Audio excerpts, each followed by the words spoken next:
What's going on, everybody? Happy Thursday and welcome back to another installment of Mr. Eric Reads. I hope that you've had a great day. I hope that you learned a lot today. I hope that you tried your best no matter what. And I hope that you didn't get stage fright. Wait, what? Oh, I'm thinking about Stan and Jan Berestain's book, The Berestain Bears Get Stage Fright. And that's why I said that. Well then, sit back, relax, and enjoy this tale right here on Mr. Eric Reads.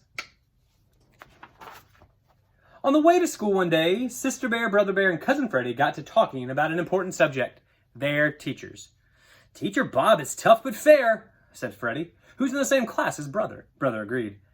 "How about your teacher?" he asked Sister. "Is she easy or hard?" "Teacher Jane isn't easy or hard," Sister said. "She's good." And then the bell rang and the Cubs were ready for their school day.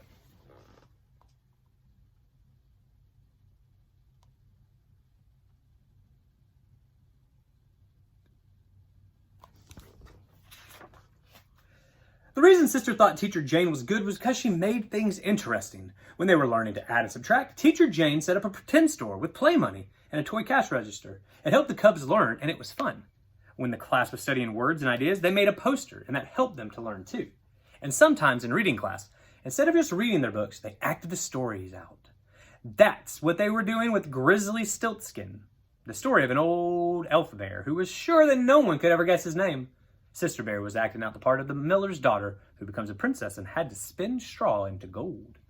They had come to the part where the princess had one last chance to guess the elf bear's name.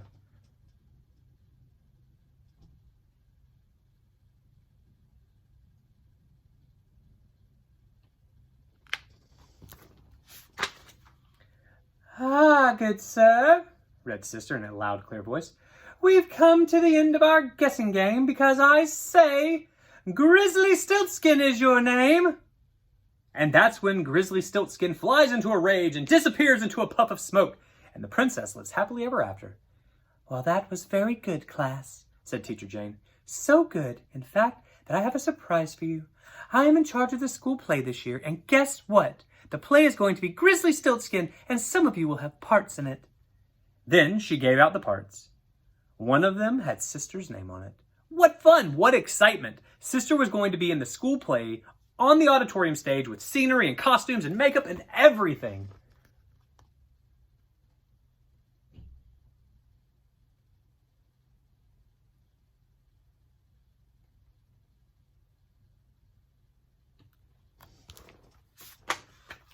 It turned out that Brother and Freddie had gotten parts too. Brother was going to be the woods bear who finds out the elf bear's name, and Freddie was going to play the part of Grizzly Stiltskin himself. "Oh, who are you going to be?" Freddie asked Sister. When Sister, who hadn't even thought to look, turned to her part, it said, "The princess." "Wow, that's the main part." "Well, how about that?" said Papa Bear when he heard the news. "My little princess is going to play the part of a princess. Say, we better tell Grizzly Gramps and Gran and Uncle Willie and Aunt Min." "Calm yourself, dear," said Mama, taking Papa aside. "Sister has a lot of work ahead of her, and she doesn't need us to cause a lot of fuss and excitement." "You're absolutely right, my dear," said Papa.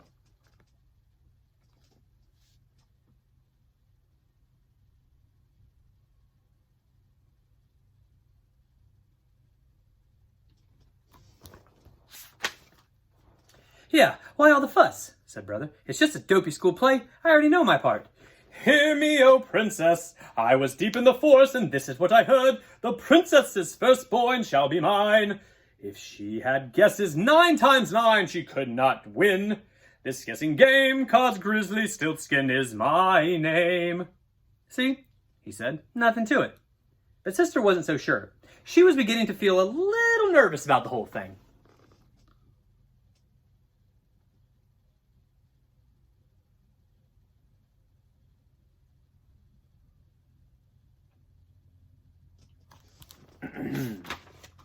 The next day, when Teacher Jane asked Sister to take a message to the office, Sister decided to cut through the auditorium. She had been in the auditorium many times, of course, but she had never been on stage. She climbed up the steps and looked out over the rows of seats. It looked enormous. And then she imagined all the seats filled with everybody in the school, and Grizzly Gramps and Gran and Uncle Willie and Aunt Min. It looked even more enormous.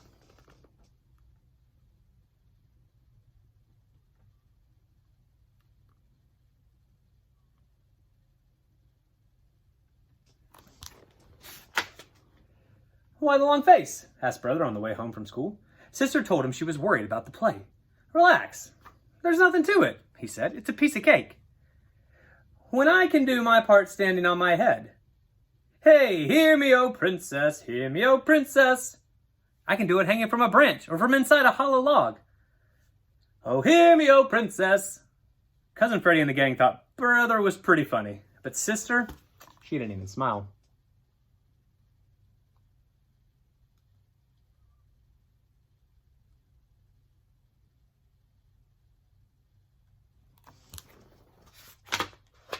That evening, sister's worries all came out. "Reading a part in class just isn't the same as getting up in front of the whole school. And I have to learn it all by heart," she wailed. "How am I ever going to do it?" "The same way you learn anything else," said Mama. "Line by line, page by page. Papa and I will help you. Besides, you already know lots of things by heart, like the alphabet, dozens of songs and rhymes, the Pledge of Allegiance. Why, I bet you know enough things by heart to fill a book. You already know the story. All you have to do is learn your part and practice." And that's what sister did. She learned her part line by line and page by page.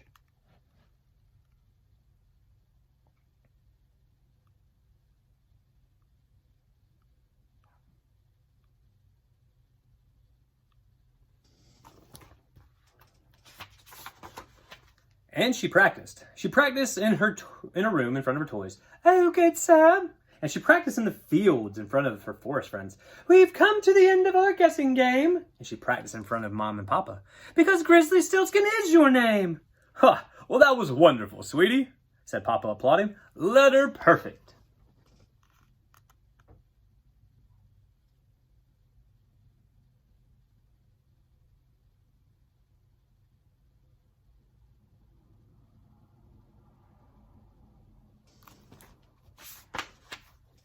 "Yes," sighed sister, "but practicing in front of my toys and forest friends and you and Mama, it just isn't the same as getting up on stage in front of the whole school.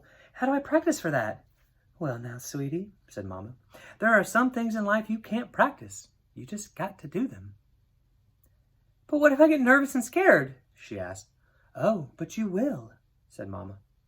"Wait, I will?" she said. "Of course," said Mama.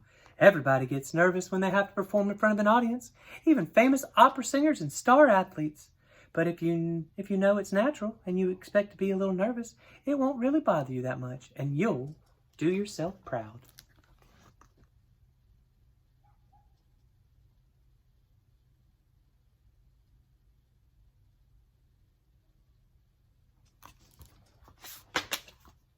"And besides," she added, "you'll be having big rehearsal in the auditorium, and that'll help. Now, where's that brother of yours? I've got to finish his costume. I do wish he'd take this a little bit more seriously." "Don't worry about him, Mama. He can do his part standing on his head." And the rehearsal did help, but the empty auditorium still wasn't the same as a real live audience.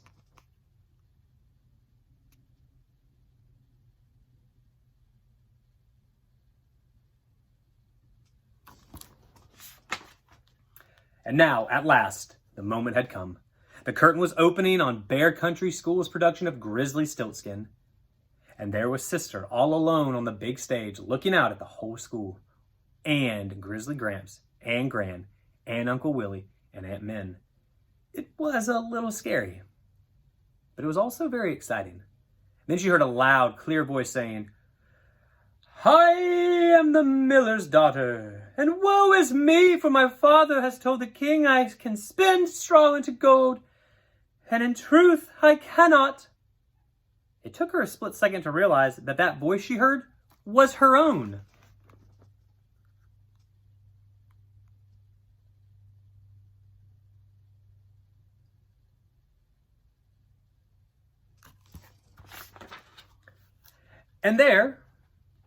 And from there on, everything went beautifully.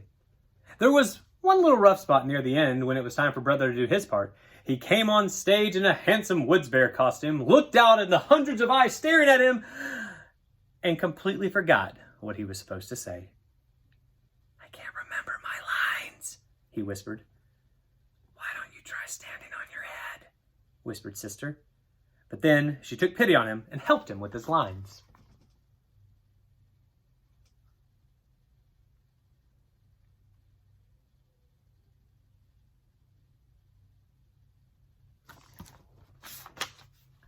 The play ended magnificently, with Grizzly Stiltskin flying into a fury and disappearing into a puff of smoke. And the applause was long and loud.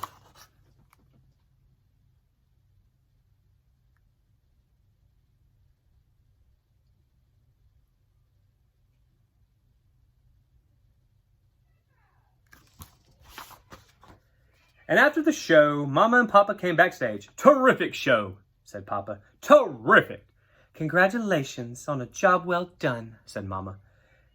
"And, it was a piece of cake," said Princess Sister. The end. That was the Berenstain Bears Get Stage Fright by Stan and Jan Berestain, right here on Mr. Eric Reads. I hope you enjoyed that story, guys. Come back again tomorrow because we will have another book, and that will continue to be the message at the end of every video until I run out of books. So who knows? Could be a long time. Stay safe, guys. Stay healthy. Please wash your hands, and please practice kindness in everything that you do.